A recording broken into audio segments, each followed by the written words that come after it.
अस्सलाम वालेकुम जी, मैं हमारी अली, आप देख रहे हैं मेरा चैनल। यूके में बेटी की ऐसी घटिया हरकत के जज भी दुख से रो पड़े।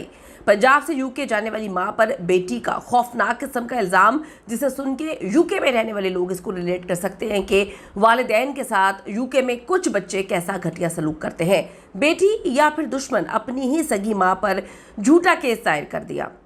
1,50,000 पाउंड की लालच में माँ को जेल भेजने की कोशिश, माँ की बेबसी और बेटी की बेगैरती, बेटी का लालच, बेटी का घिनौना खेल। यूके में दिल दहला देने वाला वाक़या। जो लोग वहाँ पे रहते हैं, प्लीज़ ओवरसीज़ पाकिस्तानी वीडियो ज़रूर देखें ताकि आपको इल्म हो सके कि कौन कब कहाँ गिर सकता है, हमें अंदाज़ा नहीं है। रिक्वेस्ट है चैनल को सब्सक्राइब करें, हमें आपकी सपोर्ट की ज़रूरत है और आपने वीडियो को आखिर तक ज़रूर देखना। ये कहानी बर्मिंघम में रहने वाली एक 68 ईयर्स की बूढ़ी औरत की है, फरजाना बीबी, जिन्होंने अपनी सगी बेटी जो है को बड़ी मोहब्बत और प्यार से पाला। हर वालिदैन अपने बच्चों को बड़े प्यार से पालते हैं, लेकिन उनकी बेटी आलिया ने उनको अदालत में घसीटा। ये एक कानूनी मुकदमा नहीं है आज की वीडियो, बल्कि रिश्तों की वो बेबसी, वो पैसों का लालच, एक अफसोसनाक चीज़ जो हमारे माशरे में बहुत ज़्यादा आ चुकी है। अदालत में जी आलिया ने अपनी माँ फरजाना बीबी इंतहाई संगीन और झूठे इल्ज़ामात उस बेचारी पे लगा दिए। बेटी का दावा था कि उनकी मां ने उनके 3 बच्चों को गुज़िश्ता 20 सालों से हब्से बेजा में यानी कि कैद रखा हुआ है, ज़बरदस्ती अपने पास कैद किया हुआ है। इस केस का दूसरा रुख तो बड़ा ही जज्बाती था, यकीन करें दिल खून के आंसू रोता है। तकरीबन 18 से 20 साल कबल आलिया ने दूसरी शादी करने के लिए अपने तीनों छोटे छोटे बच्चों को अपनी माँ फरजाना बीबी के घर पे छोड़ दिया, क्योंकि उनका नया शौहर बच्चों को 1 नहीं 2 नहीं 3 बच्चे थे, कबूल नहीं कर रहे थे। माँ ने बड़ी मोहब्बत से अपनी बेटी के बच्चों को, अपने नवासों को अपने पास रखा। तब से लेके अब तक फरजाना ने नानी होने के साथ साथ एक माँ तक का किरदार निभाया। अपनी महदूद वसाइल के बावजूद बच्चों की परवरिश की। उस माँ ने, ठीक है, अपने बच्चों के लिए कुछ भी नहीं किया, बस पैदा करके अगली ज़िंदगी जीने के लिए अपने बच्चों को अपनी माँ के पास फेंक दिया और वो चली जाती हैं शादी करके। कभी उनकी परवरिश के लिए 1 रुपया नहीं दिया। माँ ही बेचारी महदूद वसाइल के बावजूद बच्चों की परवरिश कर रही, उन्हें अच्छी से अच्छी तालीम दिलाई, उन्हें किसी भी चीज़ की कमी महसूस नहीं होने दी। इस सारे ड्रामे के पीछे असल मुहर्रिक जो है ना, वो पैसों की कहानी थी, पैसों का लालच था।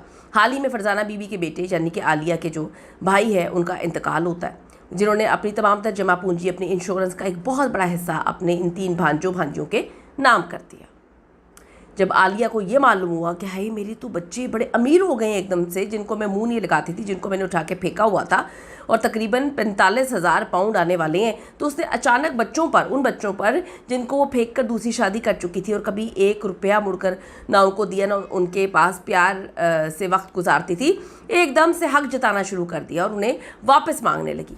फरजाना बीबी ने अदालत में पुराने खतूत पेश किए जो आलिया ने सालों पहले खुद लिखे थे, जिनमें उसने वाज़ेह तौर पर लिखा था कि वो अपनी खुशी से बच्चों की मुकम्मल जिम्मेदारी अपनी माँ को दे रही है। बच्चों का बयान भी सामने आया। अदालत ने जब तीनों बच्चों, जो कि अब जवान हो चुके थे डेफिनेटली 20 साल में, उनसे पूछा तो उन्होंने साफ कह दिया हमारी असल माँ तो हमारी नानी है जिसने हमें पाला है। उन्होंने अपनी नानी के साथ रहने की ख्वाहिश का इजहार किया और कहा कि हमें अपनी माँ के पास तो जाना ही नहीं, हमारी माँ ने तो हमें कभी एक मोहब्बत से गले नहीं लगाया, हमें पूछा नहीं। जज ने तमाम सबूतों और माज़रत बच्चों के बयान को मद्देनज़र रखते हुए फरजाना बीबी के हक़ में इतना बड़ा फ़ैसला दिया और आलिया ने अदालत को गुमराह करने के लिए जो झूठा मुकदमा दायर किया था, अदालत ने उसके ख़िलाफ़ भी जो है कार्रवाई की। तो मैं आपको बताऊं कि बहुत बड़ा सबक है कि दुनिया की दौलत और जायदाद यकीन करें आर्जी है, लेकिन रिश्तों की कदर सबसे बड़ी। आप रिश्तों की कदर नहीं करते, आप इंसानों की कदर नहीं करते, तो आप ज़लील व ख़ार होकर रह जाते हैं। फरजाना बीबी ने अपनी बेटी की इस घिनौनी हरकत के बावजूद उसे माफ़ कर दिया, क्योंकि माँ थी ना, माँ का दिल था और अभी ख़ानदान दोबारा जुड़ चुका है। ये कहानी मुझे याद दिला रही है कि औलाद की परवरिश और कुर्बानियों का कोई नेमल बदल तो नहीं होता, लेकिन मैं एक बात याद मुझे आती है कि बाहर रहने वाले लोग शायद उनके लिए माँ बाप जब बूढ़े हो जाते हैं तो ओल्ड होम जो होते हैं, हाँ, ओल्ड होम में फेंक दिया जाता है उन्हें बुरी चीज़ समझा जाता है, उनको अपने साथ नहीं रखा जाता और उनके साथ बुरा सलूक किया जाता है। और वही माँ बाप जो हैं वो सारी ज़िंदगी उनके साथ कितना अच्छा करते हैं। तो मैं आपको ये बोलूँगी, जितनी मर्ज़ी मोहब्बत करें आप, जो ओवरसीज़ हैं, अपने लिए अपने पास ज़रूर कुछ रखें, ताकि जब इन बच्चों को लगे कि आप इनके लिए नाकारा हो चुके हैं तो आपके पास कुछ ऐसी प्रॉपर्टी ज़रूर हो जहाँ पर आप सर उठाकर फ़ख्र से जी सकें। अपनी कीमती राय ज़रूर दीजिएगा। इस हवाले से जाने से पहले रिक्वेस्ट है, अगर अभी तक आपने चैनल को सब्सक्राइब नहीं किया ज़रूर करेगा, हमारी हौसला अफजाई होती है। अल्लाह ने के बाद।